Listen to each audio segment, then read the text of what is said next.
Resolution will be marked further on the resolution. Representative Mastrofrancesco of the 80th District, ma'am, you have the floor. Thank you, Mr. Speaker. It's certainly good to be back into session. I know we have a big job ahead of us this year and a lot to do. So I welcome everybody. Thank you. Mr. Speaker, I do have some questions to the proponent of the resolution, if I may. Please proceed, ma'am. Thank you. Thank you for the clarification. I do need some more information, though, if you wouldn't mind clarifying for me further. This particular House Joint Resolution 1, you said, is different than the normal resolutions that we have proposed and passed back in September, extending the emergency orders. Can you explain that again to me, through you? Representative D'Agostino. Through you, Mr. Speaker, I can. Thank you for the question. Unlike Special Act 21-5, for example, that we passed last year, which was an act that altered our statutory scheme and required actually the governor to sign into law, this is different. This requires no approval by the governor. It is simply a legislative resolution to be passed by this chamber and by the Senate, requiring no approval by the governor's office, giving him no powers. But it is an exercise of our constitutional power under Article 3 to declare the continued existence of a public health emergency and a civil preparedness emergency. It has nothing to do with the executive. Through you. Representative Mastrofrancesco. Thank you. And through you, so what you are saying is that the governor, but I'm assuming the governor did not request this extension. Who is requesting this? Through you. Representative D'Agostino. Through you, Mr. Speaker. Again, I'm not privy to the entire exchange of conversations, but certainly there have been conversations with our departments, particularly the Department of Social Services, that administer the federal funds. And then our legal staff obviously have looked at that, looked at the Federal Stafford Act, looked at the Federal Act authorizing the increased SNAP benefits. And when we look at that, and we determine that, in fact, the emergency declarations, by whatever means, are necessary to continue to receive those benefits. And we know the governor's statutory declaration of those emergencies is going to expire. We, as a legislature, can exercise our power to recognize the continued nature of the pandemic that we were in. And that's the point I made about being legally necessary. We can exercise that power on our own accord under the state constitution, and that will insulate our ability to continue to receive those tens of millions of dollars, I want to say $31 million at least a month in SNAP benefits, Representative Abercrombie can correct me, that we are still receiving and are still scheduled to receive. And if there was if the declaration did not continue, legislatively, the executive, or otherwise, those funds could be in jeopardy. Through you. Thank you, sir. Representative Mastrofrancesco. Thank you, Mr. Speaker. So if I understand correctly, the governor did not put out a request to extend the public health and civil preparedness emergency like he has done in the past. We have received a letter. It is my understanding that this resolution really would be drafted by the legislature. So my question to you, through you, Mr. Speaker, is if this resolution specifically says that we are extending a public health and civil preparedness emergency, in sections 28-9, the powers and duties of the governor under a public health, and Steve, you're shaking my head because you know where I'm going with this, says that he can modify or suspend statutes, regulations, or another requirements. So if we are under that, extending it based on section 28-9, it is my understanding that the governor will have the authority to modify or suspend statutes, because there is nothing in this House Joint Resolution that says otherwise. I was wondering if I can get a clarification through you, Mr. Speaker. Representative D'Agostino. Through you, Mr. Speaker. It's a terrific question, and it goes to the heart of what I was saying about how this does not grant the governor any particular powers. Because what's not in here is that this is a declaration pursuant to 28-9 or 19A131. It is not a declaration pursuant to those statutes, and those two statutes are the only mechanisms through which the governor or his designees can exercise emergency powers. So this is not, it is not a statutory declaration of an emergency or civil preparedness emergency or public health emergency through those two statutes. And by virtue of not being a declaration through those two statutes, the governor can exercise no power pursuant to this resolution. This is solely, by its terms, a legislative declaration pursuant to our constitutional power under Article 3, and from that flows no authority to the executive. Representative Mastrofrancesco. Thank you. Who's that? I can't see who it is.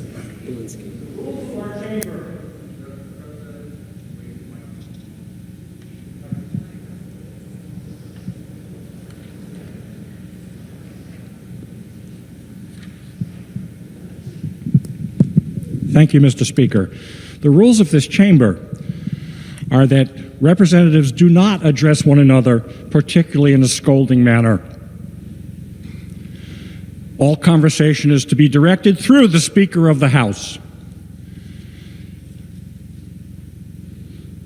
I'm offended at what I see and the scorn with which I see it.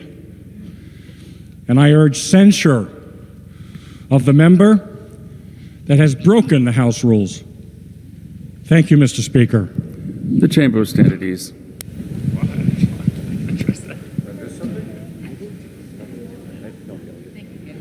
She's a little tougher than that. Yeah, much tougher than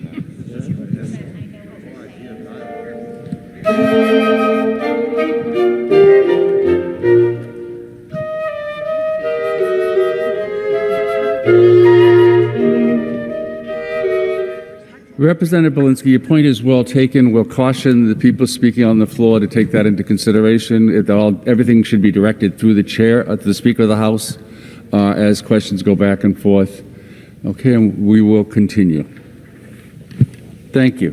And I've lost track. I think Representative Mastrofrancesco, you had the floor. Thank you, Mr. Speaker. I don't know, I just kind of lost my train of thought there for a moment. If I can say that I was not being disrespectful to the good representative, and I believe he was being respectful to me. That's just my opinion. I didn't take any offense in any way. Thank you.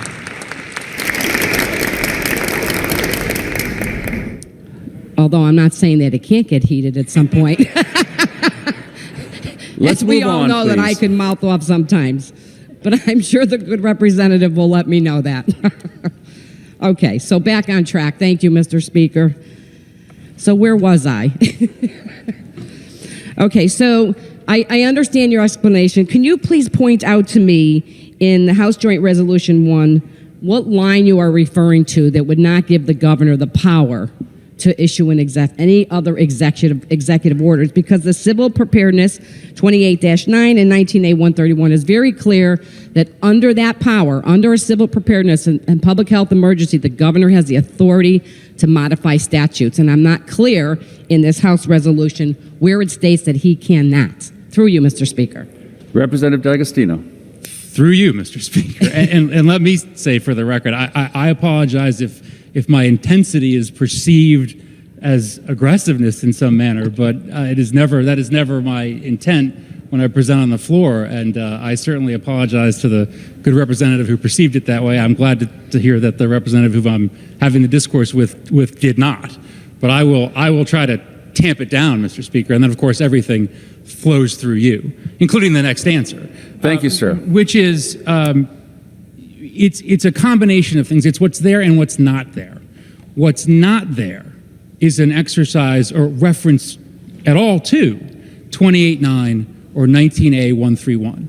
And by virtue of that reference not being there and no exercise of statutory authority under those two statutes, there simply is not triggered a mechanism for the governor to exercise executive power in an emergency under those two statutes.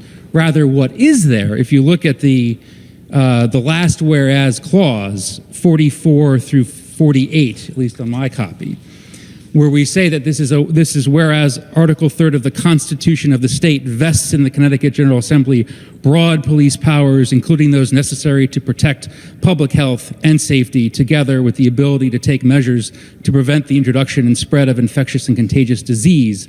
Again, it's an exercise of our power, our inherent police power as a legislature that is animating this resolution, not a statutory exercise of power under the only two statutes through which the governor can act. So by virtue of the absence of reference to those statutes and the inclusion of reference to the legislative power confirmed by our courts and in court cases, that answers, I think, the representative's questions. Through you. Thank you, Representative. Representative Mastrofrancesco. Thank you, Mr. Speaker. And through you, so I guess I'm understanding is what you are saying is that the governor can no longer issue an executive order with regards to COVID-19. Is that correct? Through you, Mr. Speaker. Representative D'Agostino, did you hear the question? I did, and through you, the answer is yes. Representative Mastrofrancesco. Thank you. Through you, Mr. Speaker, should the governor issue an executive order, and I guess we'll get into that when we get into the executive orders that are being extended, right? Because that's a whole nother topic, and I guess I can't get into it now. But it does give the governor the power to issue, let's just look at the mask mandates. If he wanted to reinstitute that, I would assume that would be through an executive order, and that would go against what this resolution or the intent of this resolution is. Through you, Mr. Speaker, can you please clarify that if the governor issues an executive order, let's just say that he wants to reinstitute a mask mandate, would that violate this resolution that is being passed today? Through you, Mr. Speaker. Representative D'Agostino. Through you, Mr. Speaker, I'd say it slightly a different way, is that he could not issue that additional mandate under this resolution. He'd have no power to do that. The only way he can do that is by virtue of what we're going to debate next after caucus. Are we going to allow him the ability to do that going forward?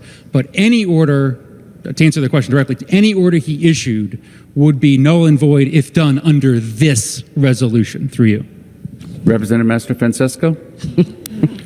Thank you, Mr. Speaker.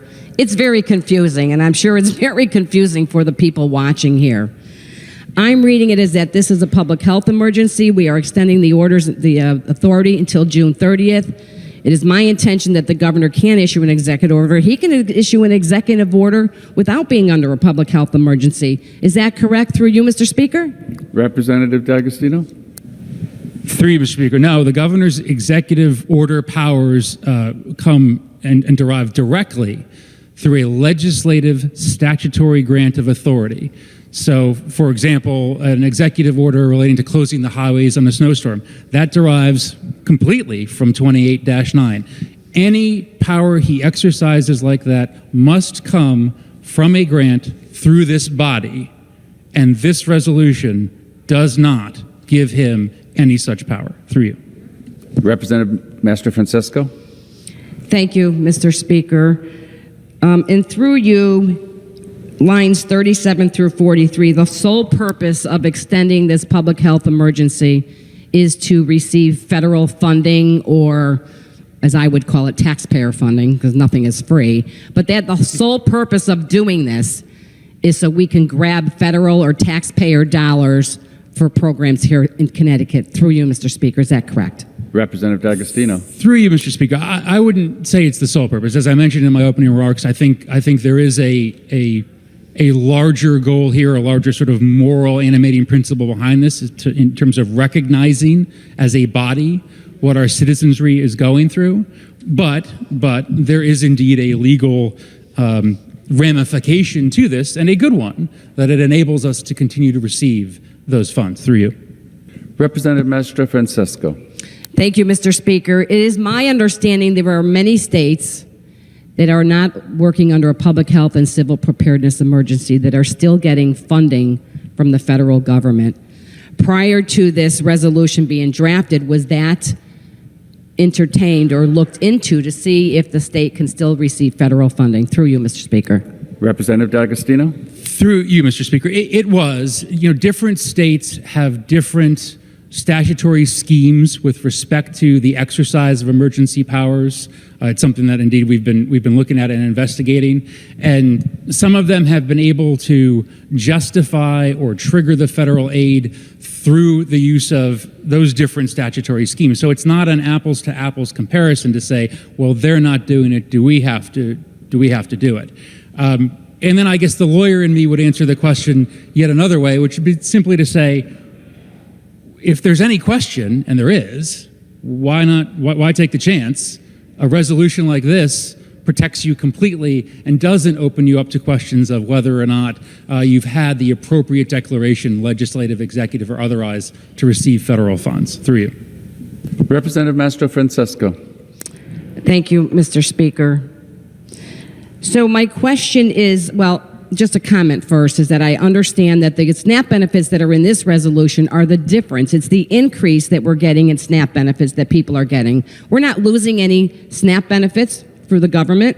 It's just the additional increase. Is that correct through you, Mr. Speaker? Representative D'Agostino. Through you, Mr. Speaker. Yes, although it is a significant increase to the tune of more than $30 million a month. Through you. Representative Mastrofrancesco. Thank you, Mr. Speaker.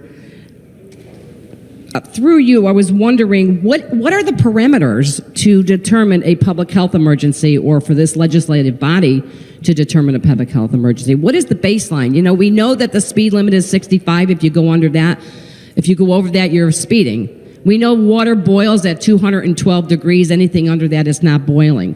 What is our baseline? What is it that's determining that we need to be and continue to be under a public health emergency other than receiving federal money? Through you, Mr. Speaker. Representative D'Agostino. Through you, Mr. Speaker. And again, I mean, the fact that this will help receive that federal money is not the animating principle behind it. But what I would say is, this is not a question of whether or not a particular executive order should continue, such as, a mask mandate, right? Which, we'll discuss, and based on metrics and what are we looking at. In terms of a broad declaration like this, it's really what the legislature thinks and wants it to be in that sense, because this is, as I said, more of an overall recognition of what we are still going through as a state. And I think every legislator in here can provide a quote-unquote metric for that, a justification for that, having talked to their constituents, having heard from them what many of them are still going through with the struggles they're going through emotionally, physically, financially. We all are familiar with that. And so it is that collective judgment, I think, that we are exercising here, again, solely as a legislative resolution to recognize what our state has been through and what it is going through. Through you. Representative Mastrofrancesco. Thank you, Mr. Speaker. Thank you for that explanation. When you're under a civil preparedness and a public health emergency, that's a big deal. It's not to be taken lightly. It puts people in a real predicament. It hampers our economy. It kind of makes people stay home. They're afraid to go out just based on being under a public health emergency. They're afraid to live their normal lives. So it is a big deal to be under a public health emergency, one that I don't feel that is warranted at all. This will be the 7th extension. I don't know what the terminology, whether we're really extending it or not, or it's legislative intent, or the legislature is I really don't know what the legislature is doing, because being under a public health emergency is a problem. There is no more emergency. All of these executive orders can go away. We can go through the proper committee process, have public hearings and all of that, and that could be taken care of. We are in session. There is no longer an emergency which determines that this action has to be taken today. So what I want to know is, do we have any documentation, anything at all, that is going to tell us when this public health emergency is going to end? Is there a number? Is there science? There has to be something out there. It can't just be arbitrary that we decide that we want to be under a public health emergency because we're getting money from the federal government, or, well, as I would say, the taxpayers. So what is the baseline? What is the parameter? There has to be something. Through you, Mr. Speaker. Representative D'Agostino. Through you, Mr. Speaker, again, it's not embedded in here, and I think we're going to have a debate on those particular issues as they relate to specific orders later in the day. We heard a lot from the Public Health Commissioner the other day, for example, about how they're moving to a more hospital-based metric rather than just simply an infection rate metric. This is not that. This is a reflection, I think, of what we are seeing as legislators talking to our constituents. And that's really what this is. So again, and just to be clear, it is not an extension in any respect of the governor's power or the governor's authority or of an executive order in any regard. It is, I think, rather, again, a reflection of what we are seeing. And to the extent that the good representative or others are not seeing that or do not agree with that, obviously, the vote here is up and down. We do think that a majority of members in the chamber are seeing that, are hearing that from their constituents, and that's really what this is meant to reflect, not any kind of metrics-based decision-making, which we'll get into on specific orders. Through you. Representative Mastrofrancesco. Excuse me. Thank you, Mr. Speaker. Through you. So when does our public health and civil preparedness emergency in the state of Connecticut end? Through you. Representative D'Agostino. Through you, Mr. Speaker. So again, this resolution will extend it to June 30th. It is entirely up to this body, again, given the nature of this particular resolution and what it is in terms of an exercise of our authority and power. We could come in April and, based on what we're seeing on metrics, decide that we think it can be rescinded entirely, and we can always make that determination. We could come in at the end of session and say it needs to be extended another 3 months. That's going to depend on what this entire deliberative body thinks and is seeing and is hearing from its constituents. Through you. Thank you, Representative. Representative Mastrofrancesco. Thank you, Mr. Speaker. Again, the problem is we have no metrics. What are we basing this on? It's just on a whim. It's just arbitrary. I haven't heard any answers of what we are basing this on. Yes, we can come back in April and towards the end of the session and extend it again, but as the good representative said, based on metrics, I'm trying to seek an answer, Mr. Speaker, to find out what those metrics are. It has been 2 years. We have never seen those metrics. There has never been a standard to say that this is when we're going to have we need to have a public health emergency. There's nothing, no metrics given to us or data saying that when it hits this level, the public health emergency will end. It's a constant change. And yes, we do know that science changes, but there has to be a baseline. So I will ask again, what you had mentioned the metrics, we may look at the metrics. Through you, Mr. Speaker, what metrics are you referring to? Representative D'Agostino, do you want to answer this again? through you, Mr. Speaker. Yes, I mean, I appreciate, much of that, and this is a larger debate, the changing nature of a pandemic, the changing nature of the things that we look at. We heard the other day how the hospitalization rate, the strain on our healthcare system is really starting to be the critical metric that we're looking at rather than just a baseline infection rate. But those types of metrics, that type of information is really what informs decision making on the local level, as we're going to talk about, or at the DPH level in terms of finite specific orders that we may issue. For this purpose, I would posit that it's not really this isn't really a metrics-based issue. This is more a legislative reflection of what we are seeing, what we are hearing, and again, it does have the added benefit of securing those federal funds. So, what I would say is, hold that discussion on those metrics, and we can talk about how those metrics lead to specific orders, specific extensions that we're going to debate. But in terms of a general legislative statement of what we've seen and what we are seeing, that's what this is in this resolution. Through you. Representative Mastrofrancesco. Thank you, Mr. Speaker. I appreciate your answer, although I don't agree. As I mentioned, I believe putting us under a public health and civil preparedness emergency is a big deal. And I think the people of this state need to have or deserve to have an answer of why. Getting federal funding is not an answer to create all of this turmoil. Now, I understand where the representative is going, and I understand what the intent is. I truly get that. But the people of the state are tired. They no longer want to live under that declaration. They want to be free again to do what they want, and they want the legislature to do its job like they normally have done. If a bill comes up, any of those executive orders, as far as I'm concerned, they should all go away, but that's a whole nother debate for the next bill. There's no metrics here. Honestly, I can't justify it. I don't know how anybody can justify it, that we should continue to run this state under this declaration, public health emergency, without any reason, without any metrics. I've been shaking my head from the beginning because there never have been any metrics. They change every day. It's one day we're going to be under a public health emergency, then we're going to extend it, then we're going to issue this executive order. It seems to me that this is never going to end. It seems to me this state will get back to normal when the money runs out, when the federal government stops giving states money.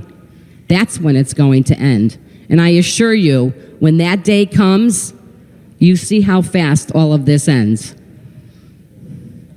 I appreciate the representative's time. I'm sure I'll have more questions for you when we do the next bill. But I would advise my colleagues to not support this. We no longer need a public health emergency. We don't need that extra funding from the federal government. We can figure it out. We can stop spending. There's a lot of things that we can do here in the state of Connecticut within our budget to make up for additional funding if we needed to. We could stop spending. We can shrink the size of government, and that alone will make a big difference. So we do not have to depend on the government or the taxpayers for additional funding to continue going on. In my opinion, is a charade. Thank you, Mr. Speaker. Thank you to the good representative. I appreciate it. I have no further questions. Thank you, Representative.